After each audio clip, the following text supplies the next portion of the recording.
Hello friends, this is knowledge NAAC.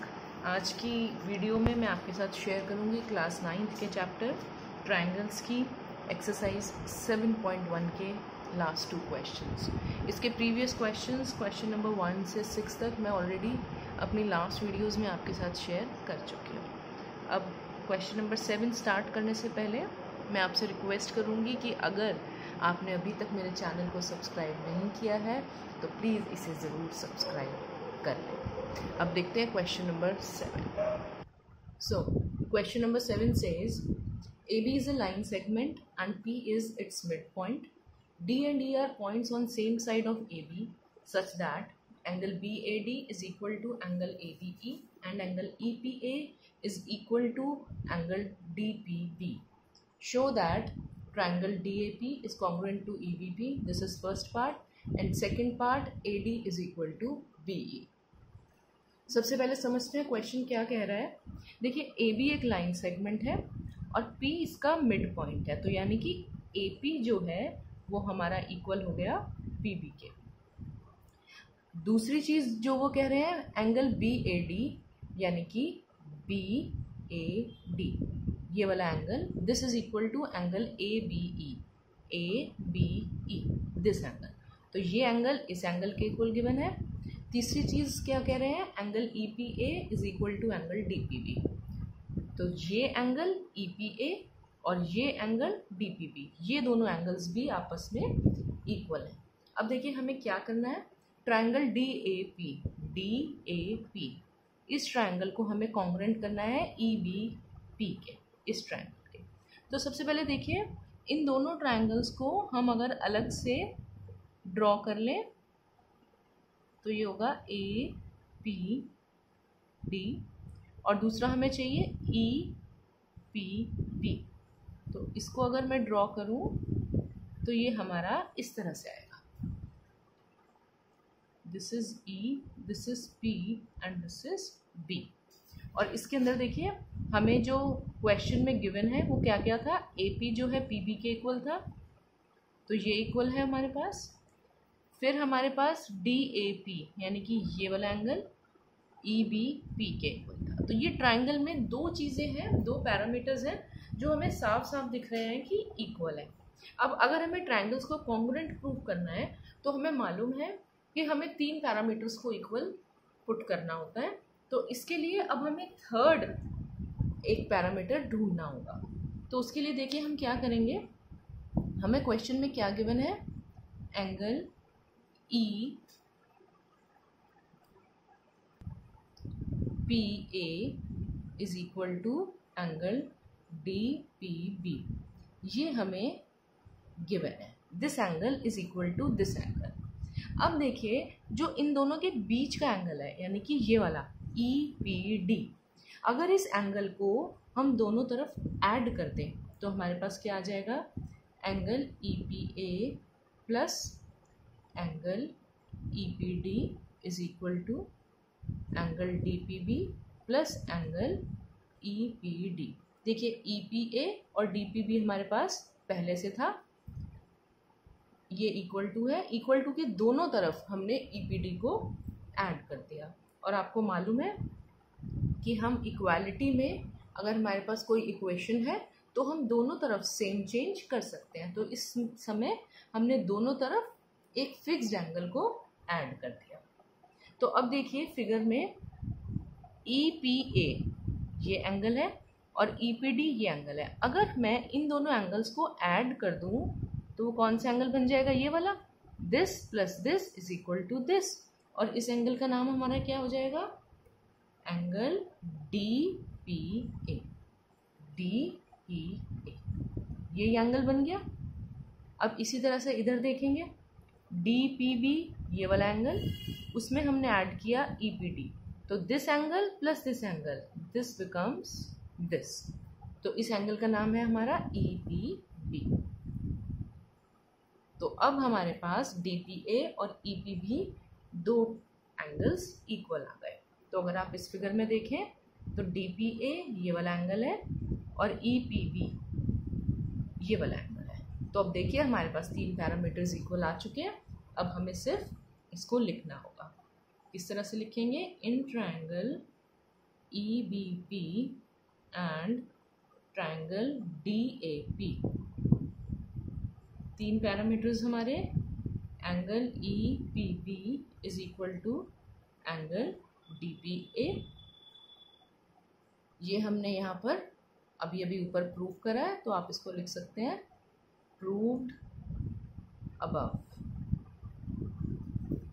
दूसरी parameter BP is equal to AP, ये हमारे को गिवन था कि P is the mid point, तो हम इसका रीजन लिख देंगे P is mid point of AB, इसका रीजन हो गया। तीसरा पैरामीटर हमारा EBP, this angle is equal to angle DAP, और ये हमें क्वेश्चन में ऑलरेडी गिवन था। अब हमने तीन पैरामीटर्स इक्वल प्रूव कर लिए, तो हम लिख सकते हैं therefore triangle EBP is congruent to triangle DAP। और प्रॉपर्टी देखिए कौन सी हो जाएगी हमारे पास, एंगल साइड एंगल, दो एंगल्स और उनके बीच की साइड, तो यानी कि ASA प्रॉपर्टी से दोनों ट्रायंगल्स हमारे कॉन्ग्रुएंट हो गए। और जब हमारे दोनों ट्रायंगल्स कॉन्ग्रुएंट हो गए तो हम इसमें CPCT भी अप्लाई कर सकते हैं। तो देखिए जो सेकंड पार्ट में हमें प्रूव करना है AD is equal to BE, ये दोनों इसी ट्रायंगल के पार्ट्स हैं, तो हम यहीं पे डायरेक्टली लिख देंगे therefore BE is equal to AD, और रीजन क्या रहेगा, CPCT, corresponding parts of congruent triangles. तो इस तरह से 7th क्वेश्चन कंप्लीट हो गया। अब मूव करते हैं क्वेश्चन नंबर 8 की तरफ। Question number 8 says, in right triangle ABC, right angled at C, M is the midpoint of hypotenuse AB. C is joined to M and produced to a point D such that DM is equal to CM. Point D is joined to point B. Show that first part triangle AMC is congruent to triangle BMD. सबसे पहले question को समझते हैं। देखिए हमें ये triangle given है ABC, और ये कहा जा रहा है कि ये एंगल 90 डिग्री है, राइट एंगल्ड एट C। फिर कह रहे हैं कि AB इसका हाइपोटेन्यूज है और हाइपोटेन्यूज का मिड पॉइंट है M, M is the mid point of hypotenuse AB, तो इसलिए BM हमारा AM के इक्वल हो गया। नेक्स्ट बात वो क्या कह रहे हैं, DM is equal to CM, ये हमारा DM है और ये हमारा CM है, तो ये लाइन सेगमेंट्स भी इक्वल है। अब point D is joint two point B, D को B के साथ ज्वाइन किया गया है, और हमें प्रूफ क्या करना है, ट्रायंगल AMC, देखिए ये ट्रायंगल बन रहा है AMC is congruent to triangle BMD। ये जो दो सामने ट्रायंगल्स बन रहे हैं हमें इनको कॉन्ग्रुएंट प्रूव करना होगा। तो सबसे पहले हम इनको अलग से ड्रॉ कर लेंगे, रफ स्केच इनका, ये D, ये M, ये B। मैं आपको हमेशा बताती हूँ कि ये रफ स्केच ड्रॉ करना एसेंशियल नहीं है, इसके कोई मार्क्स नहीं है, ये हमारी अपनी क्लैरिटी के लिए है, हमें फिगर बहुत अच्छे से क्लियर हो जाती है अगर हम अलग से इस तरह से ड्रॉ कर लें। तो देखिए ये दोनों ट्रायंगल्स मैंने इस तरह से ड्रॉ कर लिए, AMC और BMD।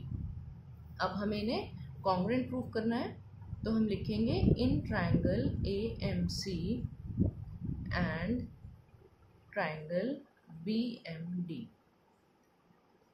देखिए सबसे पहले तो हमें AM यहाँ पर देखिए BM के इक्वल थी, तो दो चीज़ें हमारी, दो पैरामीटर्स हो गए, AM is equal to BM, और रीज़न क्या था, M is mid point of AB, ये हमें क्वेश्चन में गिवन था। दूसरा पैरामीटर हम क्या लेंगे, देखिए AMC जो एंगल है और DMB जो एंगल है, ये दोनों वर्टिकली अपोजिट एंगल्स बन रहे हैं। क्या पहचान है, ये हमारा एक X बन रहा है और X में ये दोनों एंगल्स हमारे सामने हैं, तो इसलिए angle AMC is equal to angle BMD। Reason vertically opposite angles. तो इस फिगर में हम ये इस तरह से मार्क कर लेंगे। अब तीसरा पैरामीटर हम क्या लेंगे, देखिए हमें गिवन था CM और DM आपस में इक्वल है, तो ये लाइन सेगमेंट इसके इक्वल है। तो हम यहाँ लिख देंगे CM is equal to DM या MD लिख लीजिए, और ये हमें गिवन है क्वेश्चन में। तो इस तरह से तीन पैरामीटर्स हमने इक्वल प्रूव कर दिए। तो अब हम कह सकते हैं कि दोनों ट्रायंगल्स हमारे कॉन्ग्रुएंट है। Triangle AMC is congruent to triangle BMD। और प्रॉपर्टी क्या रहेगी, यहाँ देखिए ये दो साइड्स हैं और इनके बीच का एंगल है, तो हमारी प्रॉपर्टी हो गई SAS। तो SAS प्रॉपर्टी से दोनों ट्रायंगल्स हमारे कॉन्ग्रुएंट हो गए और फर्स्ट पार्ट हमने प्रूव कर दिया। अब जो सेकंड पार्ट है वो प्रूव करेंगे। सेकंड पार्ट में हमें प्रूव करना है that angle DBC is a right angle. DBC जो ये वाला एंगल बन रहा है, ये हमें प्रूव करना है कि ये राइट एंगल है। अब देखिए हमने अभी ऊपर फर्स्ट पार्ट में प्रूव किया कि triangle AMC is congruent to triangle BMD। Just अभी हमने प्रूव किया, तो हम लिख देंगे प्रूव्ड अबव। अब अगर ये दोनों ट्रायंगल्स हमारे कॉन्ग्रुएंट है, तो इसमें देखिए BD और AC ये दोनों इन ट्रायंगल्स का पार्ट है, तो इसीलिए हम कह सकते हैं कि BD जो है वो AC के इक्वल होगा। तो हम यहाँ लिखेंगे this implies to BD is equal to CA by CPCT। और CPCT से ही हम देखिए एक चीज़ और ले सकते हैं, जो हमारा ये वाला एंगल है, दिस एंगल यानी कि BDM, ये एंगल हमारा इक्वल होगा एंगल ACM के। तो हम यहाँ लिख सकते हैं and angle BDM is equal to angle ACM, ये भी होगा हमारा बाय CPCT। अब देखिए आप कहेंगे कि हमने यही दो एंगल्स क्यों लिए, हमने ये वाला एंगल और ये वाला एंगल क्यों नहीं इक्वल रखा। तो इसका रीज़न है, देखिए ये जो एंगल है ये हमारा इन दो साइड्स के बीच में आ रहा है, जिसके ऊपर देखिए 2 का साइन बना है और एक ये 3 का साइन बना है। इसी तरह से इस ट्रायंगल में देखिए जो 2 वाले साइन और 3 वाले साइन की साइड्स हैं, उनके बीच का जो एंगल होगा वो इसके इक्वल आएगा। ये वाला एंगल 1 साइन और 3 साइन के बीच वाली जो लाइन सेगमेंट्स है वो एंगल है, ये वो एंगल इसके इक्वल नहीं आ सकता। तो ये पहचान है कि किस तरह से हमें एंगल्स को इक्वल पुट करना है। अब देखिए हमने इन दोनों एंगल्स को कहा इक्वल है, और ये लाइंस भी हम कह रहे हैं इक्वल हैं। इन एंगल्स की अब आप पोजीशन देखिए, ये एंगल्स की पोजीशन हमारी इस तरह से बन रही है, इस तरह से बन रहे हैं दोनों एंगल्स, और ये हमारा क्या बन रहा है, स्लीपिंग Z। और हमें मालूम है कि जो भी Z या N अगर आप कह सकते हैं, अगर उसमें हमारे इस पोजीशन पर दो एंगल्स हों तो उनको हम कहते हैं ऑल्टरनेट एंगल्स। तो जो दो एंगल्स हमने इक्वल अभी प्रूव करे हैं, they are forming a pair of alternate angles. तो हम यहाँ लिख देंगे but they form a pair of alternate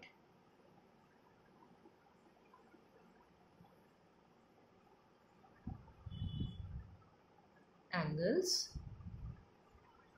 therefore जो ये वाली लाइन है वो इसके पैरेलल हो जाएगी। अगर दो एंगल्स हमारे ऑल्टरनेट की पोजीशन पर इक्वल होंगे, तो जिन लाइंस के बीच में वो ऑल्टरनेट एंगल्स लाई कर रहे हैं वो दोनों लाइंस हमारी पैरेलल होंगी। तो हम कह सकते हैं therefore BD, ये वाली line is parallel to AC। अब देखिए अगर ये दो लाइंस हमारी पैरेलल हैं, इस तरह से इसको देखिए, अब आप ये BD है, ये AC है, BDAC, ये दो लाइंस हम बोल रहे हैं पैरेलल है। तो ये जो BC लाइन है ये ट्रांसवर्सल हुई। अब अगर ये ट्रांसवर्सल है तो ये एंगल और ये एंगल, ये दोनों हमारे को इंटीरियर एंगल्स हो गए, और को इंटीरियर एंगल्स का सम हमारा कितना होता है 180 डिग्री। तो हम यहाँ लिख देंगे this implies to angle CBD, this angle. यहाँ पर देखिए इस मेन फिगर में जो ये एंगल आ रहा है प्लस एंगल BCA, ये वाला एंगल, और मेन फिगर में ये वाला angle is equal to 180 degree. और रीज़न क्या रहेगा इसका? को इंटीरियर एंगल्स, ये इसका रीज़न हो गया। अब देखिए हमें क्वेश्चन में गिवन था कि BCA जो है ये 90 डिग्री का एंगल है हमारा, तो ये वैल्यू हम पुट कर देंगे और एंगल CBD की वैल्यू हम कैलकुलेट कर लेंगे।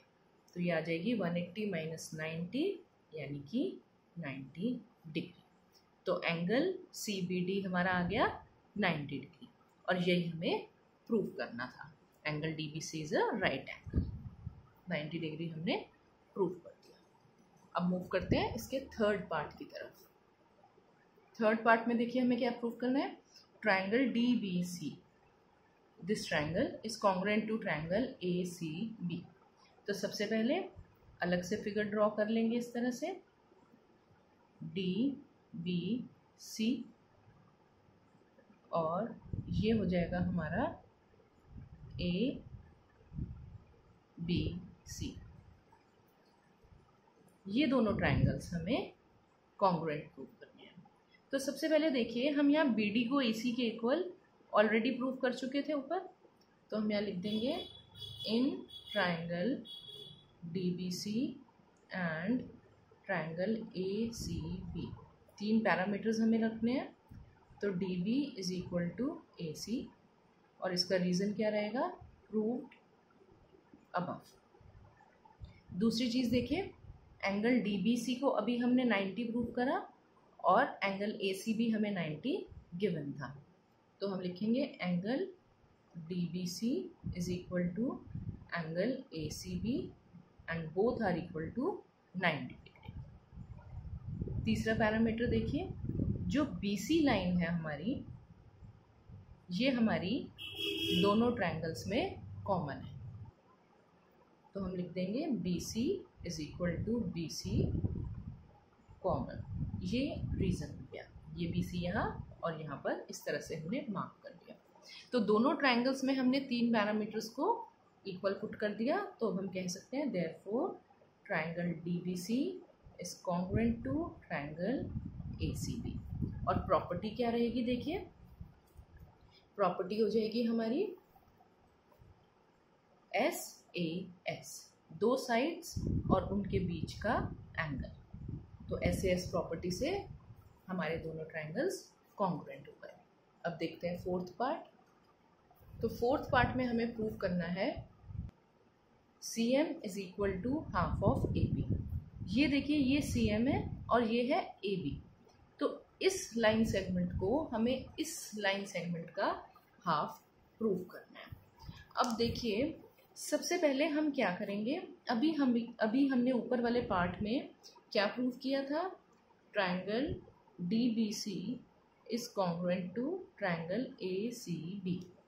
DBC को ACB के कॉन्ग्रुएंट हमने अभी ऊपर प्रूव किया है, प्रूव्ड अबव। तो इसलिए हम कह सकते हैं CD is equal to AB by CBCD। देखिए जो CD है वो इस ट्रायंगल का पार्ट है और AB इस ट्रायंगल का पार्ट है, तो बाय CBCD हम इन दोनों को इक्वल रख देंगे। और अभी मैंने आपको बताया कि अगर हमारे पास इक्वालिटी है तो हम दोनों साइड सेम चेंज कर सकते हैं। तो अब हम क्या करेंगे, दोनों तरफ हम हाफ से मल्टीप्लाई कर देंगे। तो अगर CD AB के इक्वल है तो half of CD half of AB की भी इक्वल होगी। अब देखिए ये CD जो है इसका हाफ क्या है, हमारे पास DM भी है और CM भी है, क्योंकि M हमने प्रूव किया था ऊपर, आपको याद होगा, देखिए अभी मार्क लगे हुए हैं इसमें, DM CM के इक्वल है, M जो है AB का मिड पॉइंट था। तो अब हमें हाफ ऑफ CD की जगह हम DM भी पुट कर सकते हैं और CM भी, लेकिन क्वेश्चन में हमें क्या डिमांड कर रहे हैं, वो CM। तो हाफ ऑफ CD की जगह हम लिख देंगे CM और हाफ ऑफ AB को हम half of AB he put करेंगे, क्योंकि इन्होंने हमसे AM या BM कुछ भी पुट करने को नहीं कहा है। तो क्वेश्चन में जिस फॉर्म में हमसे पूछा जाए हम उसी फॉर्म में आंसर को देंगे। इसीलिए सी डी का हाफ हमने सी एम रख दिया और ए बी का हाफ हमने एज सच ही पुट किया है। तो इस तरह से हमारा क्वेश्चन नंबर 8 भी प्रूव हो गया है और मुझे उम्मीद है कि आपको ये दोनों क्वेश्चंस भी बहुत अच्छे से समझ में आ गए होंगे। और फ्रेंड्स, लास्ट में मैं आपसे फिर यही अपील करूँगी कि अगर आपको मेरा कंटेंट पसंद आ रहा है तो प्लीज़ आप मेरे चैनल को ज़रूर सब्सक्राइब करें, मेरी वीडियोस को लाइक करें और अपने फ्रेंड्स के साथ आगे शेयर भी ज़रूर करें। Thank you so much.